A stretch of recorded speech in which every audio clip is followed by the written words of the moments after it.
What's going on, ladies and gentlemen? This is Thomas, and welcome to the Solo Insurance Agent YouTube channel. In this video, I'm going to talk about, do you need a business checking account? This is a question that I see new agents and prospective agents ask on social media.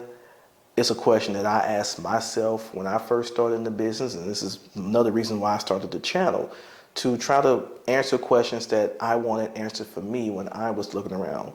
So I'm going to answer this question from the point of view of somebody who is just getting started in the business, or they're thinking about getting into the business. If you're a salty dog, you've been in the business for a while, just hang in there. I'm gonna have something for you too. Okay, so when you first get into this business, these insurance companies are going to want to have somewhere to send the money to.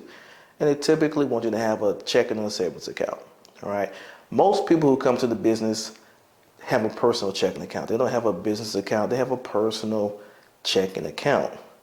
What I suggest, and what I should have did, is I suggest you open up a separate personal checking account. All right. So starting out, you don't need a business checking account. If you're just getting started, you're brand new, you just got licensed, you're just getting contracted, you don't need a business checking account.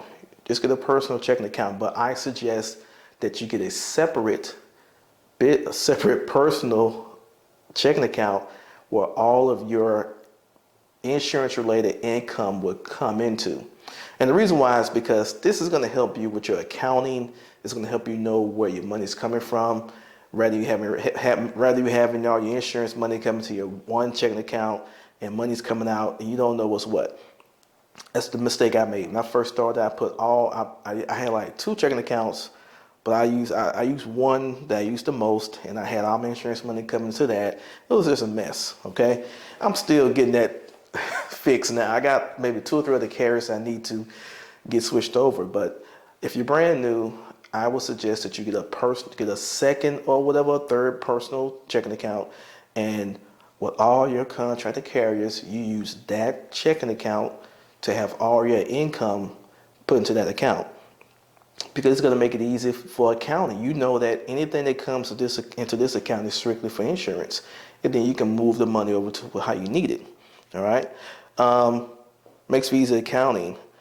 Also, I use Mint. I don't get paid for saying that. I use Mint. Mint will allow you to connect multiple checking accounts where you can see where all your money is going. It's pretty neat. It's free. So if you're brand new, get a second checking account that's personal, that is dedicated to strictly just insurance. No other money comes to this account except insurance related money. Now, let's say that you've done that. You made the money. You're getting a little better now. You're getting a little more sophisticated. Now you want to get a business checking account. This is where the old salty dogs come in. So in order to get a business checking account, you're going to need the EIN number. And if you get the EIN number, chances are that means you have an LLC or some type of business corporation. This video is not about whether to get an LLC, how to get one. That's beyond the scope of this video. All I'm going to say is, if you're getting a business checking account, that means you have a LLC or some type of corporation. All right? Nothing wrong with that. That's just an extra step that if you're brand new, you really don't need to do that right now. You just need to get some income coming in. The most you should do is just get a separate, distinct personal checking account. And then once you want to get incorporated and you want to do those extra things, then you go ahead and get your LLC, however you want to do it. Get your EIN number, get your business checking account. And once you do that, now you have to go to all those other carriers and change your direct deposit information. Now you can do other things. You can get your business licensed, and you can do all those type of things. That's beyond the scope of this video, but that's the progression that some people go into. One thing I will say is that if you watched my video where I talked about whether to have an office space or a personal address, This is when having a office space really helps, because when you apply for your business checking account, you will then use your you would use your business address as the address for the bank account. What we're doing is we have a legitimate business, we have a legitimate business office, business presence, and you want everything to line up. This goes into the tax conversations, but you want everything to line up. You want to have your business checking account and your business name. You want to have the address be your business address, not your personal address. You want your checks to have your business address. You want everything to be lined up, so when it comes down to do taxes and other things like that, you have everything separate. That's the biggest takeaway I want you to have is you want things to be separate and distinct.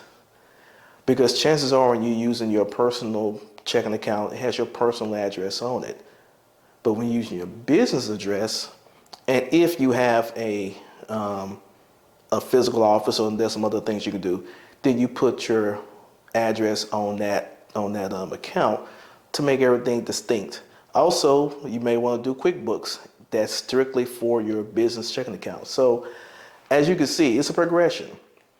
And if you're brand new starting out and you've never done this before, you never did business checking, you never did LLCs, never did EINs, you can see why I'm saying start out with a personal checking account. Get a personal checking account that is dedicated to your business, and then as you get more comfortable, you can then branch out and do the business checking.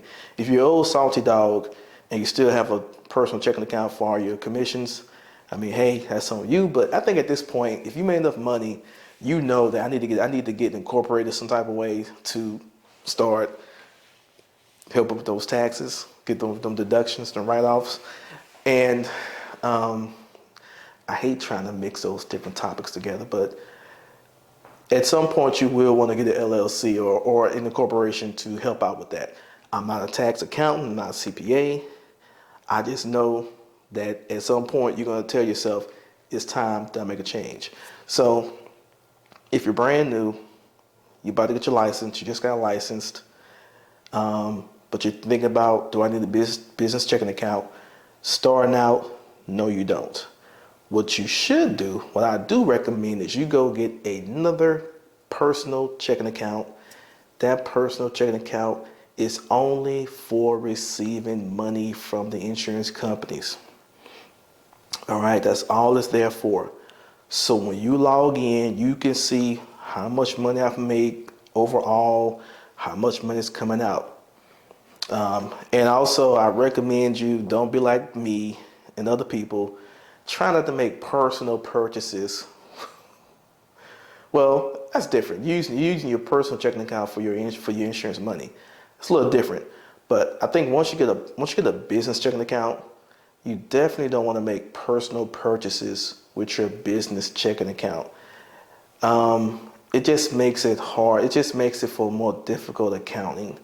Okay, it all adds up, but it's a lot easier to say all these purchases I've made in this account is strictly insurance business related.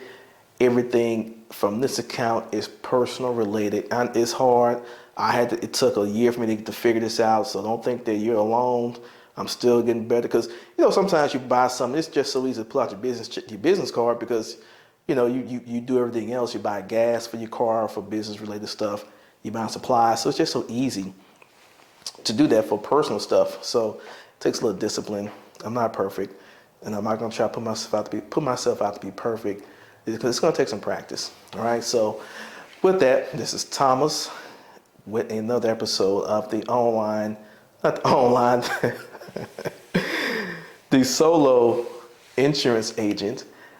Give me some comments below. Please keep them classy, guys. Keep the comments classy. Don't flame each other out. Don't try to flame me in the comment section, because I'm just going to delete it. And also subscribe to the YouTube channel. Hit the notification bell, so anytime that I come on with a new video, you'll be notified. And I'll catch you guys in the next video.